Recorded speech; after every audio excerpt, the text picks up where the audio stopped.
guys got struck by lightning. Touchdown! Hey, y'all, give it up for Lightning McQueen. You done good, buddy.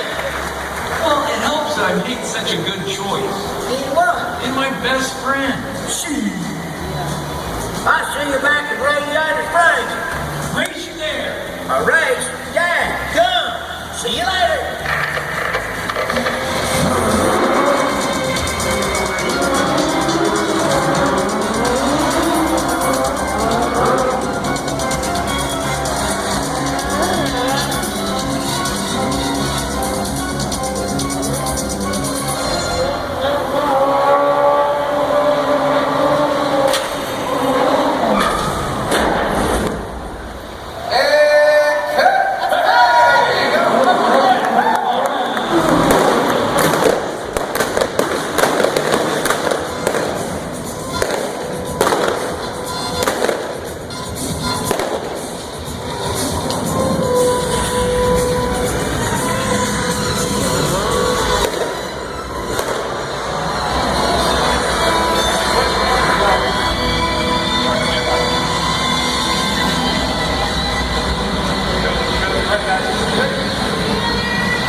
This is actually our safest stunt here at Lights Motors Action. It's where we apply our burn gel, which is what Tron's putting back into the can, that red stuff right there. The fumes are actually what light up and ignite on that. So the fire's not actually burning him, it's right above him. And whenever we make a change to any part of really any stunt here, we go over it, we make sure we can have a contingency with it. If we need to cut it, modify it, so that we're safe. We have one of the best safety records of any stunt show in any genre, which is pretty cool. Considering what we do, it's pretty wild. When you say lighting someone on fire is your safest stunt, that's pretty wild. So basically this takes the longest prep time. Our burn guy is going to start getting dressed at the top of the show, and then he'll be walked out right before a surf and turf scene. Tron, being our burn tech today, watches him throughout the whole process to make sure that he's getting dressed properly, that all the cool gel's applied properly. Again, if we change like the consistency of the burn gel, we'll bring Tony Z out, which is the head of global safety, and watch you light him on fire. That's his way of saying, okay, it's good to go. So what happens is, the burn guy puts his arms through those loops right there. It looks like there's snot all over them. That's actually our cool gel. So we keep it right above freezing temperature, keeps them nice and cool, just like Tron's doing. And he'll apply, what is it, from the armpits down to the ankles? Yeah, not from the tops of the arms. Okay. It's mostly from here down. So he'll apply that, rub that in, there's a Stunt Assist, which is one of the drivers or motos. We're watching at all times, making sure nothing weird's going on.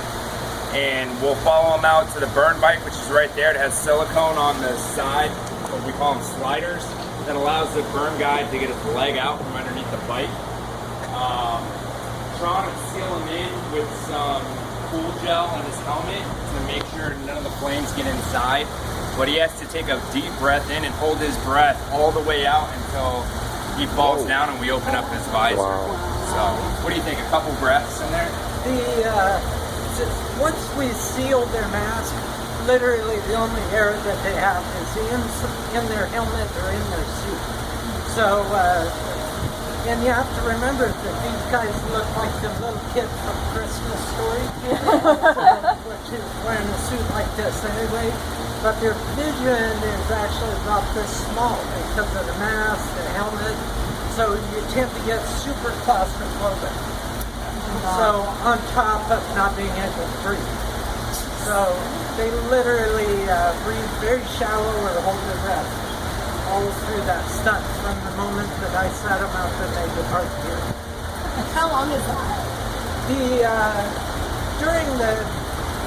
There'll be about 30 to 40 seconds that they're sitting back here in the time that I seal their mask.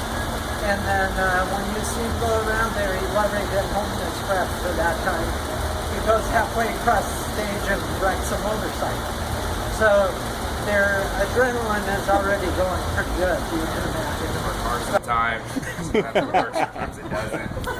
But conditions like today, you guys saw a show that was really, really difficult because it was wet initially during our warm-up, and as it starts to dry up, it becomes what we call wet dry. So there'll be patches of dry, patches of wet, and sometimes you can't see that, and things are going by you really quickly. So it's a lot of staying ahead of the car and just having smooth hands. But this is the first thing you learn when you become a stunt driver at LMA. It's our remote car, and this guy also drives our split car. It teaches you stage awareness because you're completely blind on the right side of the car. Sorry. So you're gonna have to know where you're going, where things are on deck, and to drift it's actually pretty difficult. But a lot of trust. That's one of the first tests you learn when you come to LMA is knowing where everything's at. And the way you get hired here is you turn in a resume, we look it over, we accept it, and then we invite you out to an audition. You get in one of our cars and you do 90s, 180s drifting. You do a lot of hard, difficult stuff. And it's on a point system. If you make it through that, we'll train you for 8 months. If you make it through that, you'll be a casual temporary, and then if we have a contract open up, we'll offer it to you if we want to keep you full time. But all of us, or most of us, are SAG. We all do stunts in movies, so we can take a leave of absence and have someone fill in our shows for us and come back and still retain our full-time contract. We use foam padding, and you guys can touch it. It looks like rocks, but it's cushioned foam, and there's crash barrels behind it. So we're doing a reverse 180, and we happen to have too much speed or can't slow down, or we hit a wet spot, we can nudge that or run into that without hurting ourselves or hurting the car too bad, which is pretty cool. Another big safety option, we have our tires over here. It's our crash rail. So we actually stole it from Animal Kingdom on the safari ride, believe it or not. Our Imagineers got creative. So what do you think in Animal Kingdom when they have the lion and he's sitting on his little island and there's a moat in between you and the lion? What do you think that's for? So it doesn't come over and eat you, basically, because it'd be a bad day for Disney if the lion, or tiger got over and started eating the guests. Same thing with us. If we have a throttle stick open, if we have a wheel fall off, because these are mechanical cars, stuff happens, we can run straight into that tire wall, and everything's tethered to our car, so it won't affect our guests. We won't have parts flying into the audience, which is safety first, especially for our guests. So if you walk this way, we used regular asphalt. It might look a little different because it's darker and feels a little rubbery, and sometimes it's sticky if it's really hot out. That's basically because we're spinning our tires and planing it with rubber every day of the year, basically. So what it does when it rains, the rubber's made of oil, and the oil seeps up, so it becomes like black ice. So we have to be really careful on the wet. we do every single stunt the same in the wet. It just takes a lot more work for us. The only thing that'll shut us down is lightning or too much rain to where we can't see and our windshield wipers can't keep up. You can get a good look down Acceleration Alley. Our first trip with Hero is a 540 at 70 miles an hour, 70, 75 miles an hour. And you throw the trick right past the bridge, and you're supposed to end up at the Motomania window like a couple inches off of it in the drive. Most of us are pretty good. And bear in mind, you have a villain car, V1, which is supposed to touch your nose as a hero as you come around.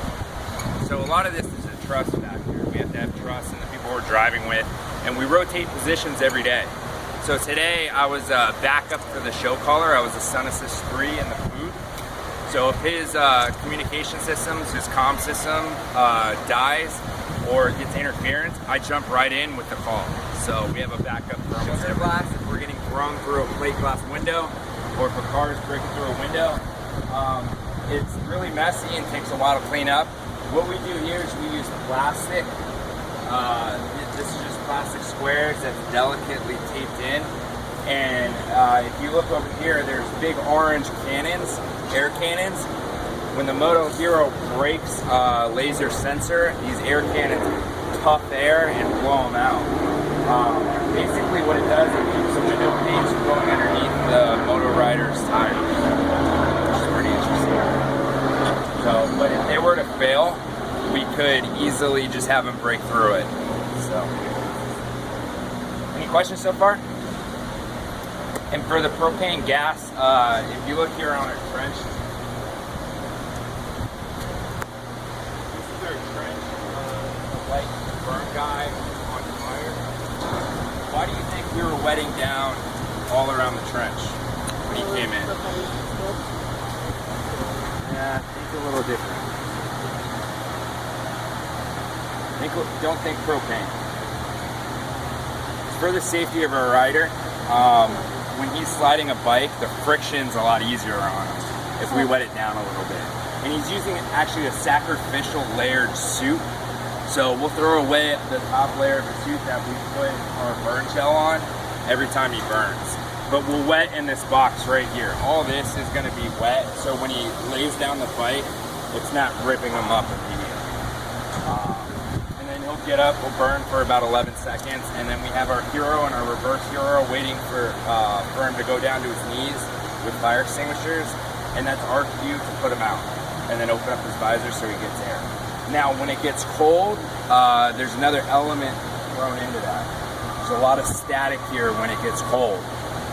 So he reignites sometimes when he's up and walking back to the green room. So he'll be walking around and... Oh my gosh. Spontaneous combustion is somebody following him? Yep, absolutely. And sometimes we'll have two people. If it's really cold out and staticky, we'll put an extra guy on him with an extinguisher because he'll just light up. It's the craziest thing you've ever seen. Correct. You're very, yep, absolutely. Residential street. And there was a Golden Girls home here. Where do you think that home was relative to her death? Look around. Gold, yellow, think yellow. Right there? Yep, well, that way. Cheese shop. Cheese is yellow. That's our homage to the Golden Girls house. That's exactly where it was. Aww. Yeah. So, who knows what they're going to put here next. Star Wars Land, maybe they'll have a little car somewhere in a park. It's fairly easy. It's like riding a bicycle. You find a balance point and you keep it up on that balance point. So all we do is we hit that ramp at a certain speed, pull the wheel over, and we're constantly making adjustments to keep the car up on its balance point, which is pretty cool. Right here, this is one of our transfer cases inside our car. It's our transmission. You notice it says Disney on it. That's a Disney patented transfer case. The gear shift that allows us to go from forward to reverse or reverse to forward with the twist of a handle is patented by Disney. They won't sell it. If I could use that on a movie set, it'd be amazing because it is 4 times as hard to do some of the tricks we do here on a movie set. So it's really neat that the Imagineers themselves came up with this technology and are holding on to it. They haven't released it.